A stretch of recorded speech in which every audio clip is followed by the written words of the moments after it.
Hello friends, आज आम कौन करवा पुणी अष्टम श्रेणी आलजेब्रा एटा देखा। आम कौन करते ना 15 नंबर जाए करते 16 17 आज 3टा नंबर करवा। देखा 16 नंबरटा कौन अच्छे ना जड़े लोक 40 शतकड़ा लाभ रखी जिनिस बिक्री करते से 10 शतकड़ा कम मूल्य किणी वर्तमान मूल्य 10 शतकड़ा रिहाती देले तांकर केते शतकड़ा लाभ हुआ। एबे आमे प्रश्नटा को भल भाव पढ़ी करवा। तेबे 16 नंबरटा आमे आरंभ करवा। देछि कोन पिला माने जिनिसर क्रय मूल्य को आमे एठी कोन करिया मने कर धरिया, कारण से 40 शतकड़ा लाभ रखी जिनिसर को कोन करतला ना बिक्री करतला। त आमे देखिबा मने कर जिनिसटीर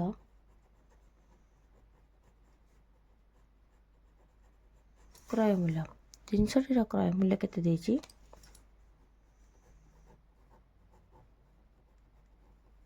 100 टंका।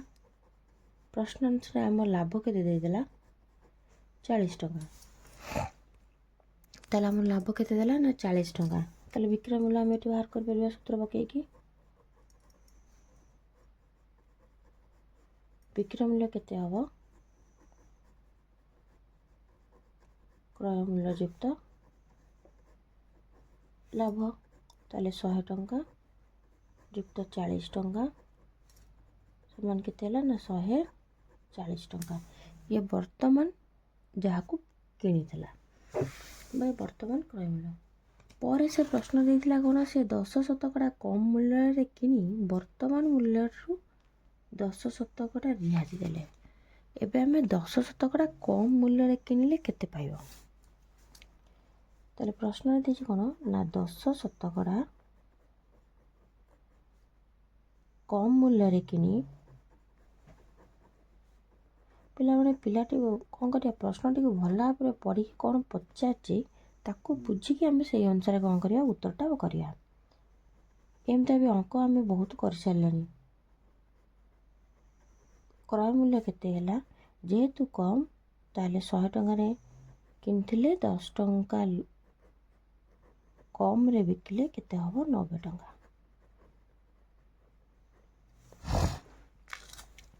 ताले एठी हला कौन हबो 10 शतकड़ा कम मूल्य रे किनिले 10 शतकड़ा कम मूल्य रे किनिले माने 90 टंका रे से किनिले। ताले वर्तमान मूल्य केते हला 140 140 रो पुनी 10 शतकड़ा तार बाहर करिया। ताले वर्तमान मूल्य 10 शतकड़ा अर्थात कौन ना 140 रो 10 शतकड़ा आम बाहर करिया।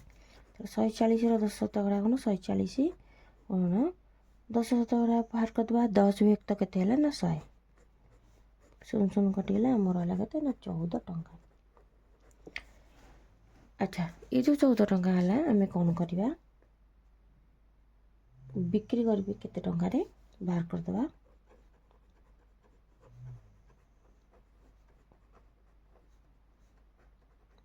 140 टंका रु ये 14 टंका को आम वियोग करवा एला केते ना 126 टंका।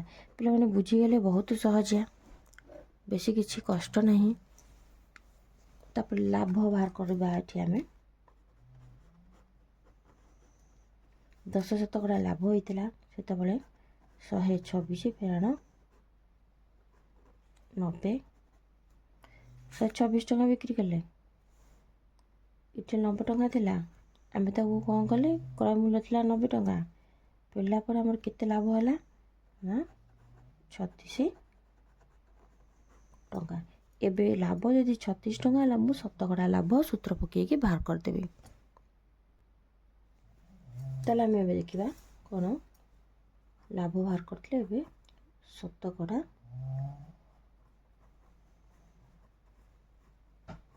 शतकड़ा लाभर सूत्र आगे लिखिदबा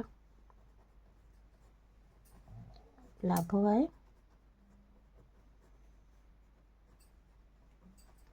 क्रय मूल्य गुणन 100 36 व्यक्त 90 गुण 100 शून शून कटिगला 9 4 36 ହେଲା ଆମର କେତେ ହେଲା 40। ତାହେଲେ ଏତିକି 40 ଶତକଡ଼ା କ'ଣ ହୁଏ ତାହାର ଶତକଡ଼ା ଲାଭ ହୁଅନ୍ତା। ତାହେଲେ 10 ଶତକଡ଼ା ରିହାତି ହେଲେ ତାହେଲେ ଅତଏବ ଲେଖିବା ତେବେ ସେ 40 ଶତକଡ଼ା ଲାଭ ହେବ। ତାହେଲେ ଏଇଟା ଆମର ସରିଗଲା କ'ଣ ନା 16 ନମ୍ବର ପ୍ରଶ୍ନର ଉତ୍ତରଟା। ଆମେ ଏବେ 17 ନମ୍ବରଟା ଦେଖିବା।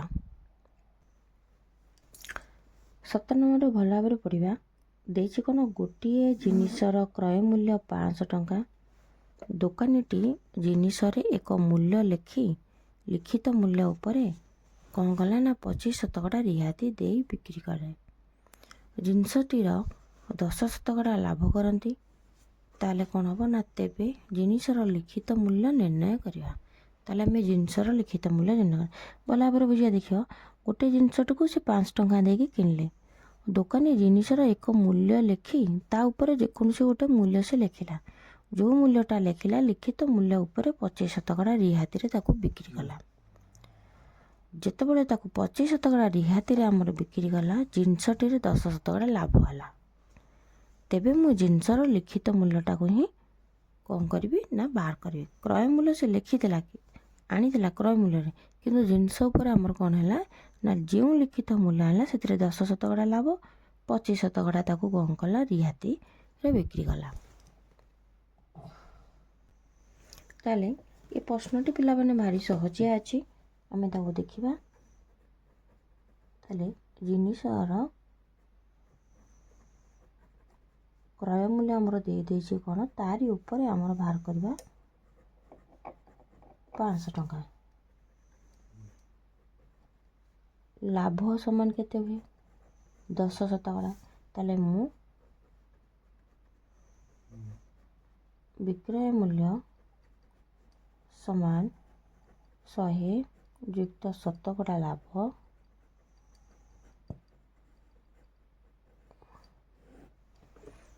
ଯୁକ୍ତ ଶତକଡ଼ା ଲାଭ ଏଠି ଗୁଣନ କ୍ରୟ ମୂଲ୍ୟ ଦେଖିବା। ଏଠି ହେଲା ବିଭକ୍ତକ 100 ଟଙ୍କାରେ ଆମର 10 ଟଙ୍କା ଲାଭ ହୁଏ। ବିଭକ୍ତକ 100 ଗୁଣନ କ୍ରୟ ମୂଲ୍ୟ ହେଲା 500 ଟଙ୍କା। ଏଠି ହେଲା କେତେ 110 ଟଙ୍କା ବିଭକ୍ତକ 100 ଗୁଣନ 500। 0 0 କଟିଗଲା। ଏଠି ହେଲା 550 ଟଙ୍କା। ତାପରେ ଆମର ଦେଇଥିଲା କ'ଣ ତାହେଲେ ପ୍ରଶ୍ନ ଅନୁସାରେ ଦେଇଥିଲା କ'ଣ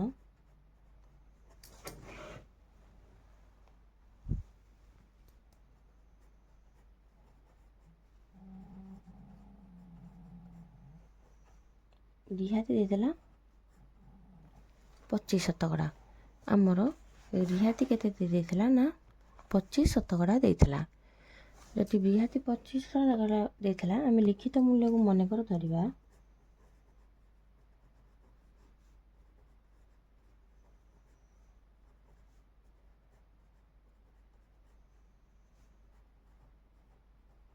ଟଙ୍କା।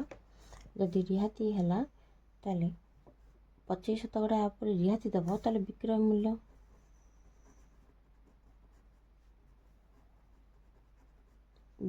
କେତେ ହେବ ନା 100 ଟଙ୍କାରେ 25 ଟଙ୍କା ରିହାତି ହେଲେ ଆମର ବାହାରିଲା କେତେ ନା 75 ଟଙ୍କା। 75 ଟଙ୍କାରେ କ'ଣ କଲା ନା ଜିନିଷଟିକୁ ବିକ୍ରି କଲା। ତାହେଲେ ଆମେ ଦେଖିବା 75 ଟଙ୍କା ବିକ୍ରୟ ମୂଲ୍ୟ ପରେ ଲିଖିତ ମୂଲ୍ୟ ହେଉଛି 100 ଟଙ୍କା। ଐକିକ ଧାରା ଅନୁସାରେ କରିଦେବା 75 ଟଙ୍କା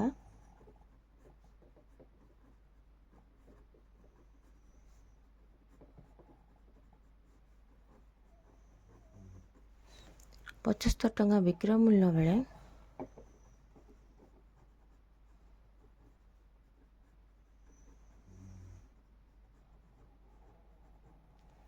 ଲିଖିତ ମୂଲ୍ୟ କେତେ ହେଲା 100 ଟଙ୍କା। 1 ଟଙ୍କା ସେମିତି ବିକ୍ରୟ ମୂଲ୍ୟ ବେଳେ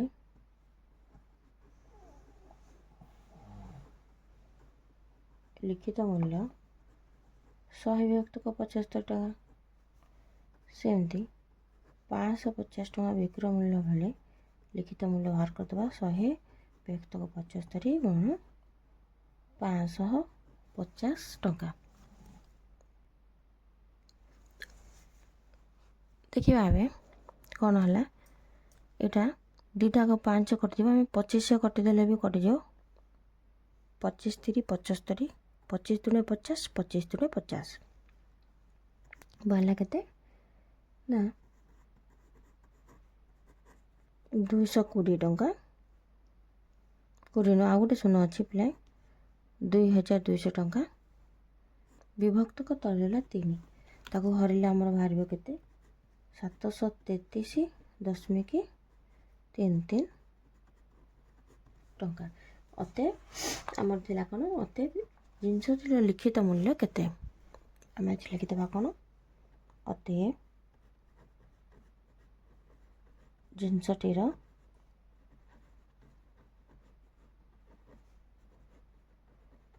लिखित मूल्य 733 टंका 33 पैसा। पिला माने आशा करुच्ची तुमको ये क्लास टी भल लगी आमर ये समस्त अनुसरण समस्त प्रश्न गुड़ाक सरीगला। जदि ये क्लास टी भल लगी निश्चिंत लाइक और सब्सक्राइब कर। नेक्स्ट आम कौन करवा आ पर विषयटा को कौन करवा।